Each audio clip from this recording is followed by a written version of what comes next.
Revenue అధికారులు లంచం అడిగారంటూ కడప భగత్ సింగ్ నగర్ కు చెందిన యమున అనే మహిళ వినూత్నంగా నిరసన తెలిపింది. కలెక్టర్ ఆఫీస్ ముందు కూర్చుని లంచం ఇచ్చేందుకు భిక్షం అడుక్కుంది. లంచం ఇచ్చేంత డబ్బులు తన దగ్గర లేవని, దయచేసి సాయం చేయాలని కోరింది. భగత్ సింగ్ నగర్ లో 8 సంవత్సరాలు కూలిపని చేసి కట్టుకున్న ఇంటిని లంచం ఇవ్వలేదని అధికారులు కూల్చేశారని ఆవేదన వ్యక్తం చేసింది. తనకు న్యాయం చేయకుంటే కలెక్టరేట్ ముందు ఆత్మహత్య చేసుకుంటానని చెప్పింది.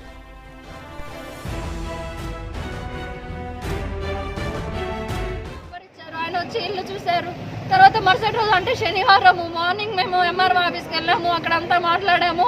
ఇక ఆయన గురించి బయటకు వస్తుంది అని చెప్పేసి కక్ష కట్టుకొని సాయంత్రానికంతా కనీసం మాకు ఒక్క విషయం కూడా చెప్పలేదు. ఇప్పుడు బేస్మెంట్ అయితే మీరు తీయడానికి ఉందేమో, గోడలు కట్టుకున్నాం, అట్లీస్ట్ ఒక్క ఇన్ఫర్మేషన్ కూడా ఇవ్వకుండా, ఒక్క రాయి కూడా పనికి రాకుండా పడగొట్టేశారు సార్. 8 సంవత్సరాలు కష్టపడ్డాను సార్. ఎవరికి పక్కా పట్టాలు లేవు సార్. సరే మాది పట్టా కాదు, మాది కూల్చేశారు. ఒక కడపలో ఎన్ని అక్రమంగా కట్టినట్టు ఉన్నాయి.